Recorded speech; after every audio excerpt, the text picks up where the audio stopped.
खबर उत्तर प्रदेश के झांसी से है, जहां जल संस्थान के सेवानिवृत्त लेखाकार श्याम बाबू वर्मा को उनकी योग्यता एवं सामाजिक कार्यों के प्रति कर्मठता और भारतीय जनता पार्टी के प्रति सक्रिय कार्यकलापों को देखते हुए श्रम एवं सेवा योजन विभाग के राज्य मंत्री मनोहर लाल का झांसी जिला प्रतिनिधि नियुक्त किया गया है। श्याम बाबू वर्मा ने कई वर्षों तक झांसी जल संस्थान में अपनी सेवाएं दी है। राज्य मंत्री का प्रतिनिधि बनाए जाने पर संघर्ष सेवा समिति कार्यालय में उनका सम्मान किया गया। श्याम बाबू वर्मा अपने सहयोगियों के साथ संघर्ष सेवा समिति कार्यालय पहुंचे, जहां पर उन्हें शॉल व माला पहनाकर सम्मानित किया गया। टी सिद्दीकी की रिपोर्ट। श्यामू जी, संघर्ष सेवा समिति कार्यालय आए हैं, कैसा अनुभव रहा? अरे भाई साहब ने जो आज हमें वीडियो दिखाए हैं उसमें तो मुझे कुछ शब्द ही नहीं, कुछ कहने निकल पा रहे हैं मेरे मुंह से। भाई साहब जो महान कार्य कर रहे हैं उनको इसके लिए मैं बहुत बधाई और बहुत खुशी जाहिर करना, बहुत खुश मेरी टीम और हम लोग यहाँ बहुत प्रसन्न हैं।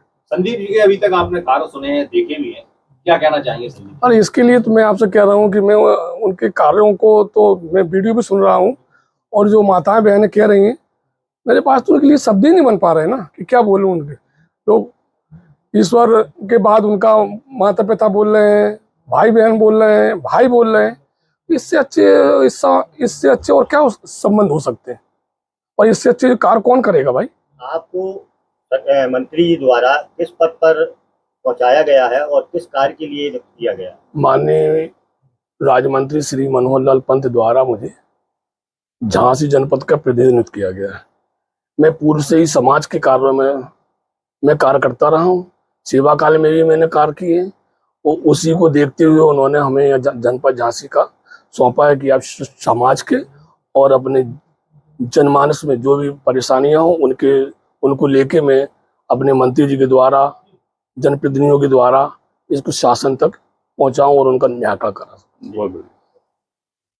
के प्रतिनिधि आपके कार्यालय आए हैं और आपने सम्मान किया है, अब आप कैसी आशा रखते हैं और क्या चाहते हैं?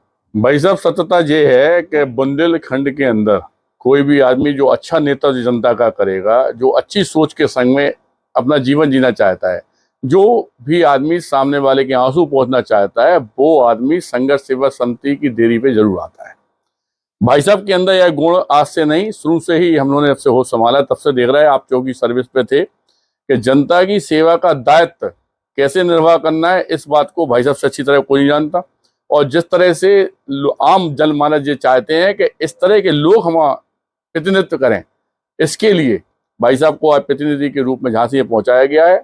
और भाई साहब से जो आशा है संघर्ष सेवा समिति के मेंबरों को, संघर्ष सेवा समिति को, बुंदेलखंड को, झांसी की जनता को, कि वास्तविकता में भाई साहब आने वाले समय में एक बड़े भाई पिता का कर्तव्य निर्वाह करते हुए इस जनता की सेवा में हमेशा अपना अग्रणी भूमिका निभाएंगे।